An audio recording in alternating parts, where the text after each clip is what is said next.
Hey friends out there, Rob here today. I want to talk with you about the Fujifilm xhalf announcement. The camera's in the wild. They're going to be producing and shipping it, and you can buy one. $900 and it does not shoot RAW, but it gives you a unique shooting experience that gets you the little sound of a film winder and a little shutter like that if you were actually shooting film, and it gets you a much better sensor than in other premium products that they create, like this Instax Mini Evo, which they crippled for digital use with a really tiny sensor. Like really, it's terrible on its resolution. In any event, excuse me, what I want to talk about is this. I got to figure out what to do with this lomography. This is the Lomo Color 92. What am I going to do with it? I got to shoot it, and what camera am I going to put it in? I'll figure that out by the end of today's video. It's either going to be the OM4 or it's going to be my Olympus 35 RC. One of the two. So today's video has to do with options. $900 is a lot of money for the xhalf. Let's talk about what it does well. I'm excited for this camera. You guys know I love Fujifilm. I've been shooting Fujifilm ever since I started my photography career, and I enjoy it quite a bit. It's $900 and it does not shoot RAW. That's okay. It does some other things very well. It's got that film winder, which makes a nice little tactile feel. It also shoots diptychs, which are two pictures put together. Careful how you say that and wherever you go. And it has the concept of film simulations like we talked about here. So you can choose different simulations, and you can see that on the back of the film where you'd have your index window, where most photographers never, ever put the film they were using. That's a student thing. You'd always put a picture of your girlfriend or an extra $5 if you needed it or something like that in the little film window. So the idea is it's $900 and it doesn't take RAW images, and it's a digital, you can't even really do video very well with it. If you've seen the video specs, it's kind of rough. But it does have the feeling for developing film. So I've been talking about two things very quickly right now, I've been stressing them. The price, it's expensive, and well, an Achilles heel, it doesn't do RAW. The sensor is also a 1-inch style sensor. It's a 1-inch sensor. And why not put a different sensor in there?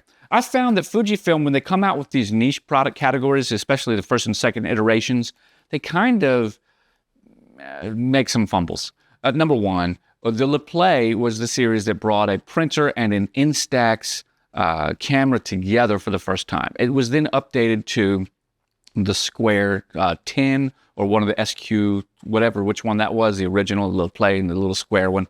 They have the Mini Evo, which is this one, where they've been updating the features and the form factor, which is nice, making it a little bit more fun, more little retro. And then they've got the new Evo Wide.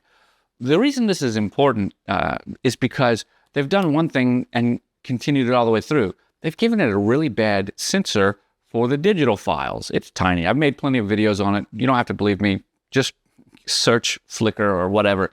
If you tried to use this camera as your only or archival camera for like a nice walk around point and shoot, you'd have a hard time because the images that it prints off are fantastic, right? Well, I got some around there. But the digital files are crap, and they haven't fixed it. They haven't, with the upgrades, the new additions, they haven't made it better. I'm saying that I feel like they've taken a little bit of that leeway here.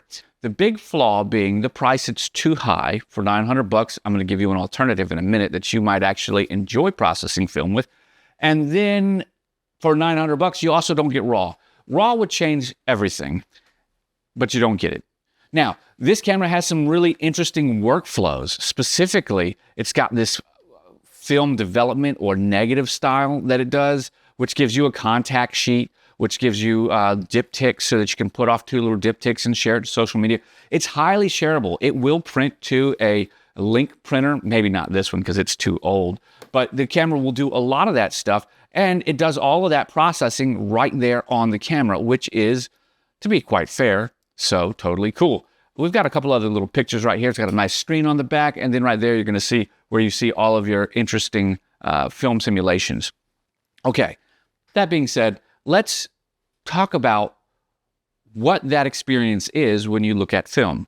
So the big thing this is trying to do, and I believe it does it well, is give you a real feel of digital processing mostly today, right?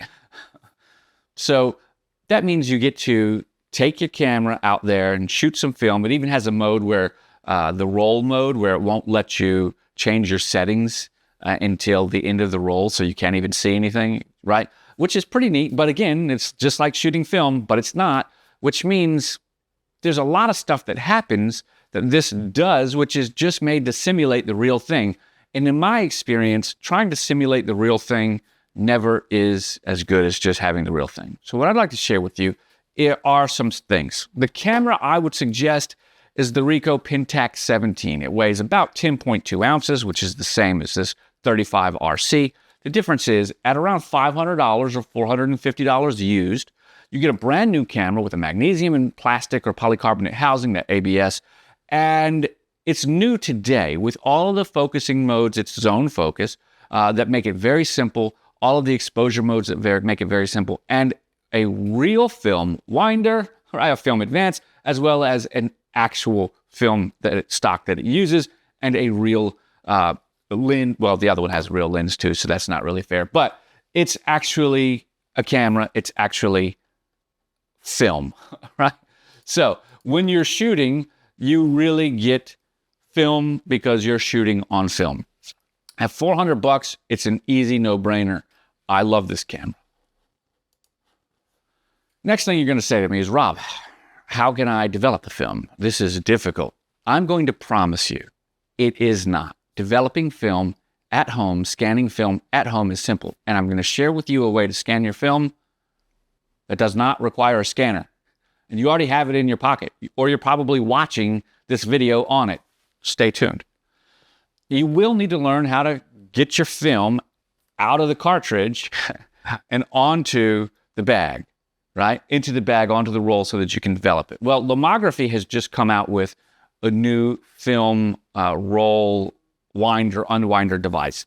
And I don't have that pulled up right now, but just know Lomography has now created a device where you put your cartridge in, you feed your film leader onto it, you close it up and you wind it, and it spools it into your development tank ready to go. So it makes that process even easier.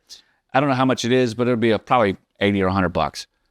If you can figure out how to do it with your hands, all you need is a dark bag for $30, some chemical development for $32, and then the Patterson development tank for $35. If we're keeping track, we're less than $100 right here. Comes with the rolls, the spools, as well as everything you need. All of that, $100 right there. We're at $600 if you bought the camera new and the development tank new, and we are done. You're done. You've already saved $300 to buy film with or pay your car insurance with, right? And so you still got a camera that really is making you wait, and that really does give you a contact sheet because you really do develop your film. After your film is developed, right, you have to hang it to wash it, which is simple. I just put mine up on a window or on a cupboard.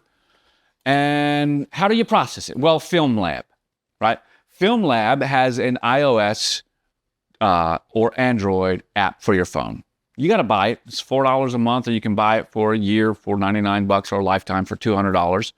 Or you can just pay for it on the months you feel like shooting some film. Not bad.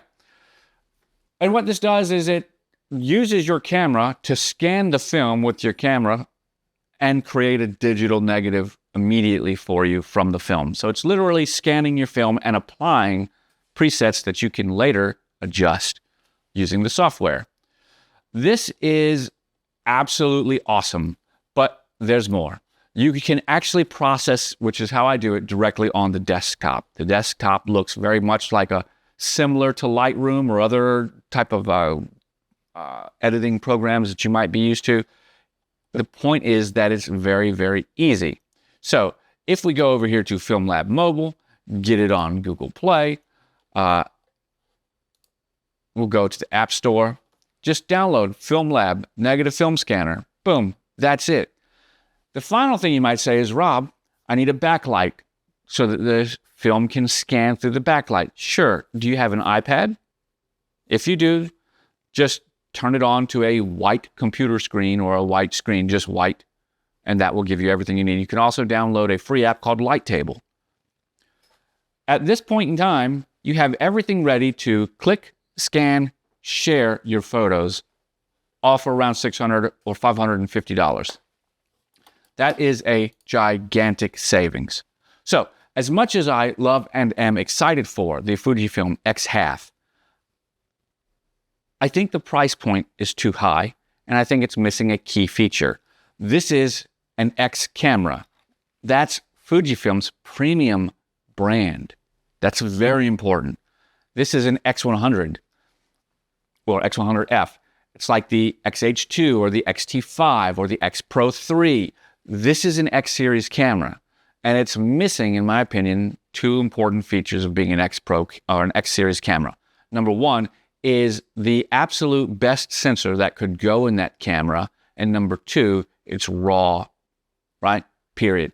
So again, I don't care for the sensor that's in this, and they crippled the sensor. I feel like they're doing the same thing they did with the Fujifilm Evo series, which means kind of giving you the camera that produces exactly what it says it's going to do, which is JPEGs at 17 megapixels, which are more than good enough to share on social media with the experience of shooting film.